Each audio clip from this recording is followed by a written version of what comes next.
Even if you don't know the history of the Allen Memorial Institute in Montreal, it looks like a natural setting for a movie.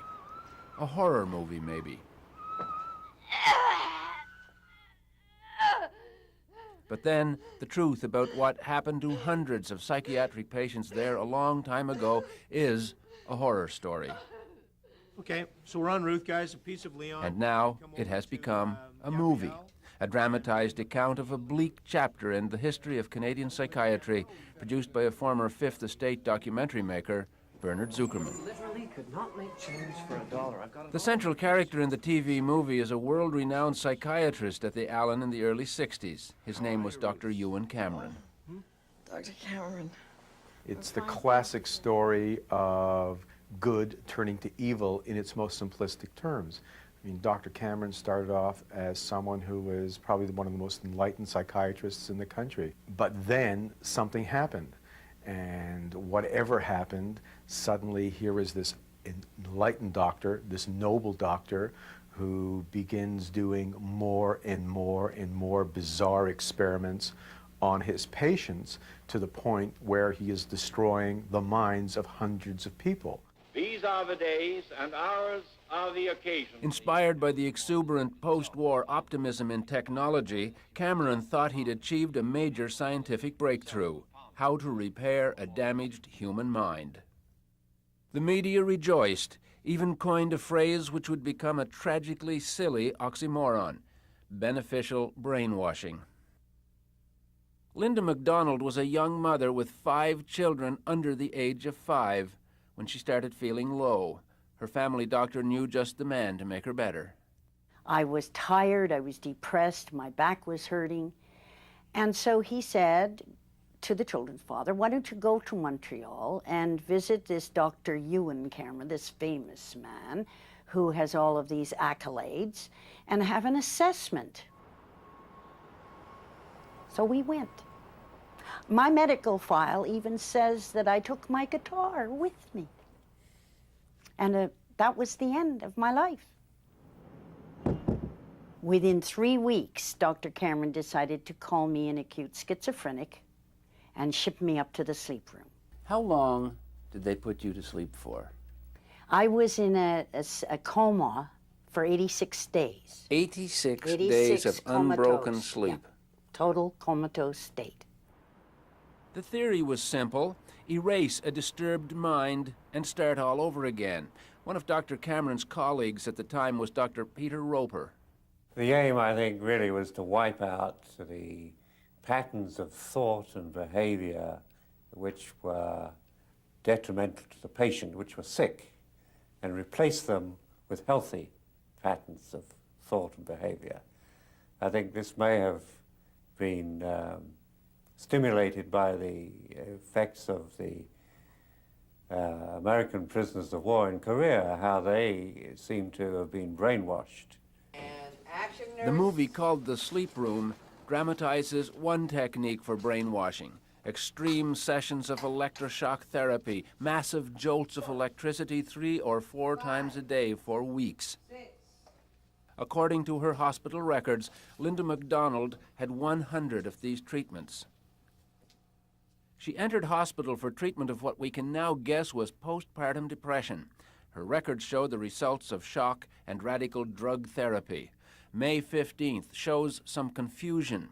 June 3rd knows her name, but that's about all. June 11th doesn't know her name. I had to be toilet trained. I was a vegetable. I had no identity, I had no memory, I'd never existed in the world before. Like a baby, just like a baby that has to be toilet trained. She eventually went home, her depression gone, and her entire previous life gone with it. And this is one of the twins. That was in '62 before I went to the Allen. And this is the same one, I think. I just look at the pictures and I know who that is, who they are, but I don't remember them as my children at all. I mean, I know that they came from my body, but there's no, that's all. I don't know, and that's because I was told that. So these are my children. Robert Logie was little more than a child himself when he was referred to Dr. Cameron. He was 18. He had a sore leg.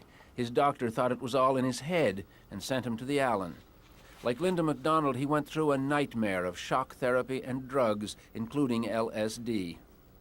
Well, I was given LSD about every second day and injected. And sometimes it was mixed with sodium amytal and other drugs.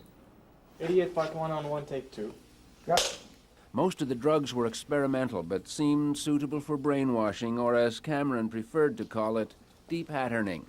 Then, during the long sleep, the patient would be forced to listen to subliminal messages that were supposed to print new, sometimes bizarre thoughts on his blank mind.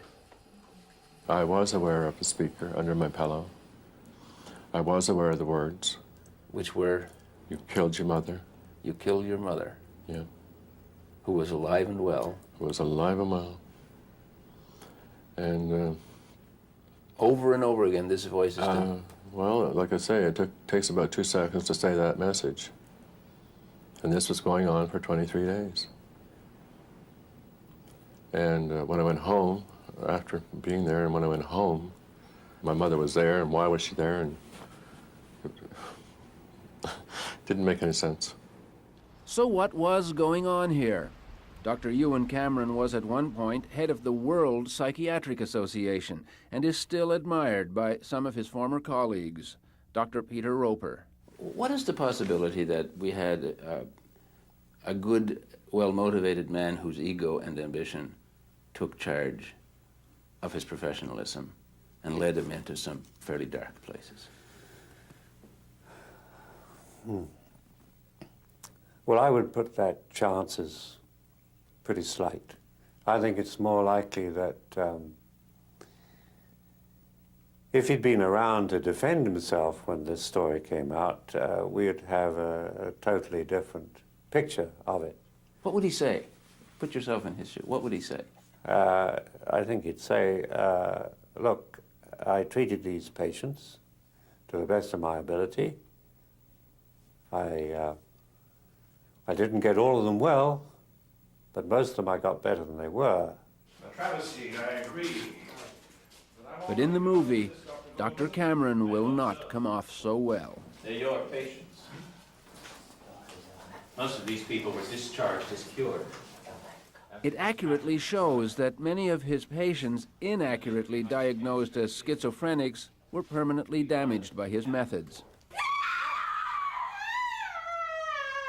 Eventually, even Cameron had doubts about his experiments.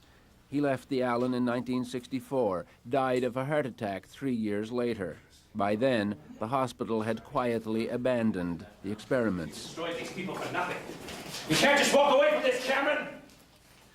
It'll come out and it'll ruin you! You can't walk away!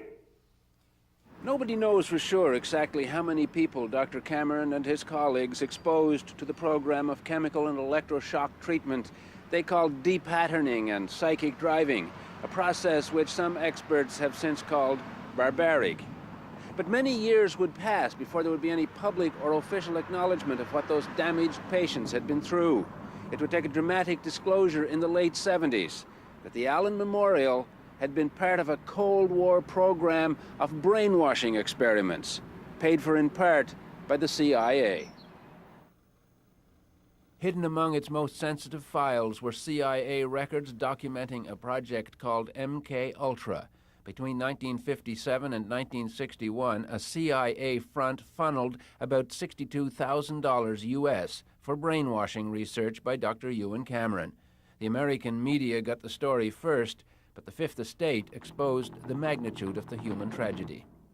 Experimental drugs, including LSD, were administered to human guinea pigs.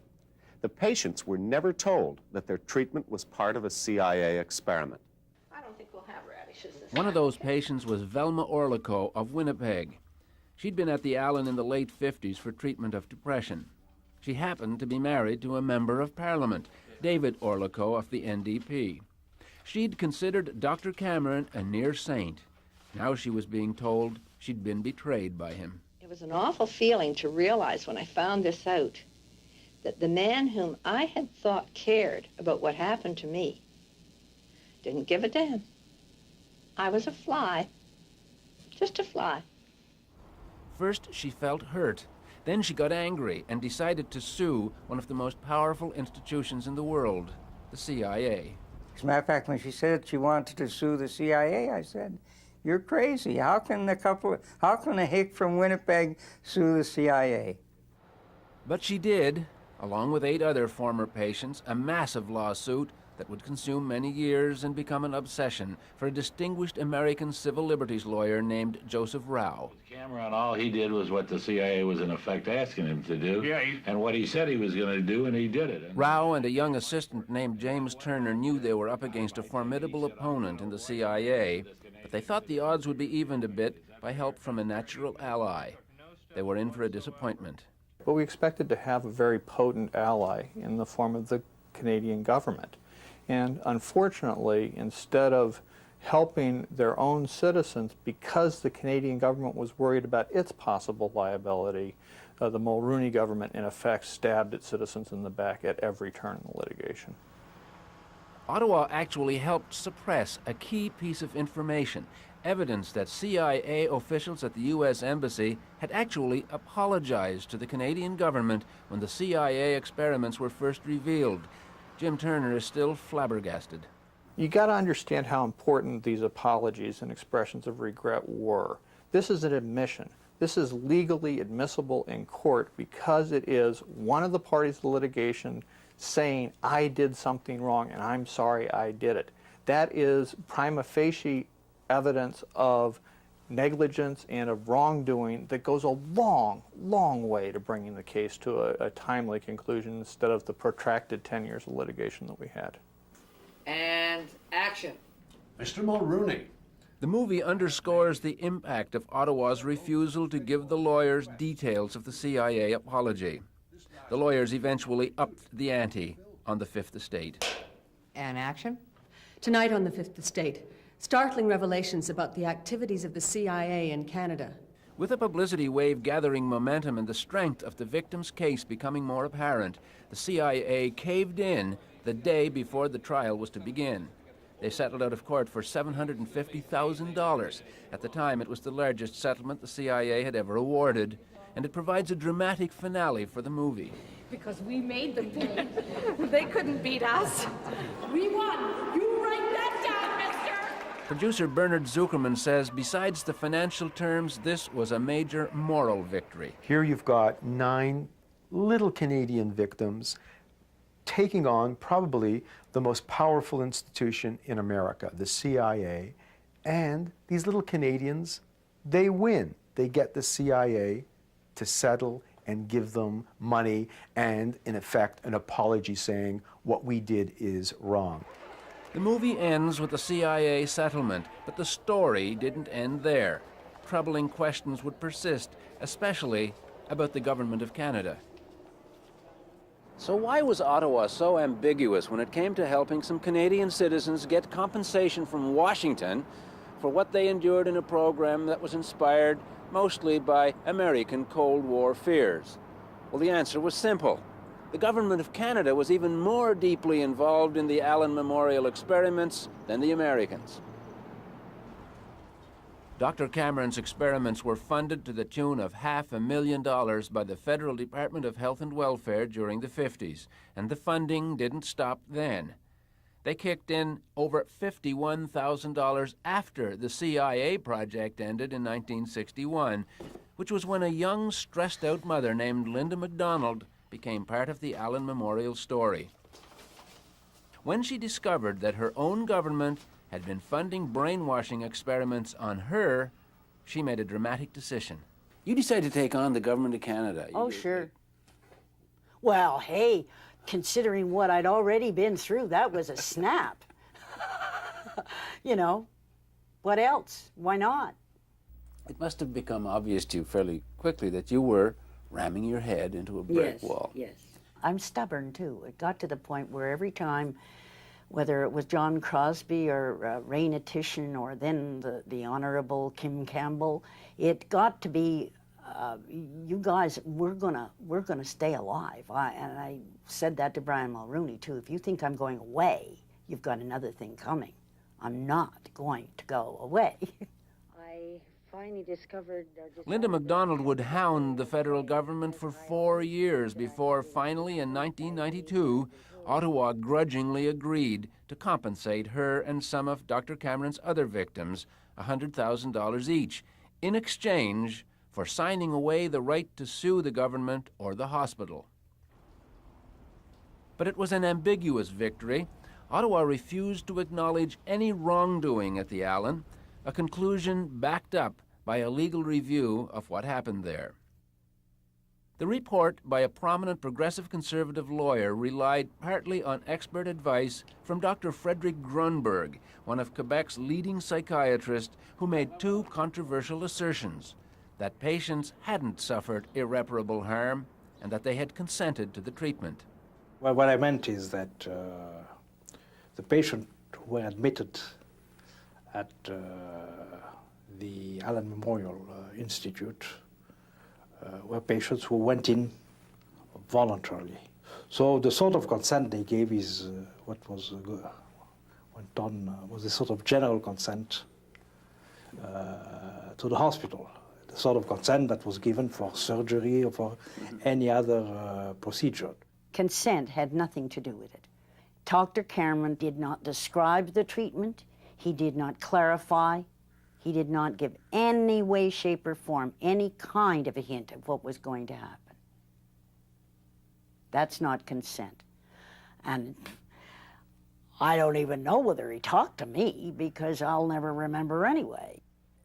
Dr. Grunberg shares a widely held view in his profession about the legacy of Dr. Ewan Cameron. I think he was a misguided man. He worked on a sort of very poor theoretical basis, and I think he was imprudent, considering. But I am convinced, and I'm still convinced, that he really wanted a therapeutic breakthrough. He had this motivation that he was going to break this terrible condition. You seem to be saying the things that Cameron did were awful, but he meant well, so we'll forgive him.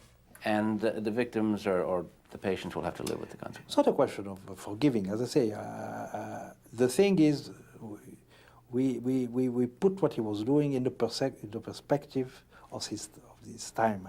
And a lot of awful things were going on. A lot of people are saying, considering the accepted practice and the science available at the time, this was an appropriate thing to do to you. What? It wasn't treatment, if that's what you're suggesting. It wasn't treatment for anything, not a toenail or anything. It was out and out guinea pigs for brainwashing experiments. That's what it was. It's been more than 33 years since the Allen put an end to the practices initiated by its most notorious doctor. It has recovered its world-class reputation as a leader in the treatment of mental illness. Dr. Peter Roper was dismissed from the Allen 2 years after Dr. Cameron left. One of the reasons, he insisted on following Dr. Cameron's technique. But you argued strenuously to continue the depatterning of your patients. Well, I felt that I had a duty to my patients to give them the best possible treatment. And if there were some that were not responding to any other form of treatment, the only thing left was depatterning for them, then I felt that it should be done. You sound almost nostalgic for the 50s and 60s.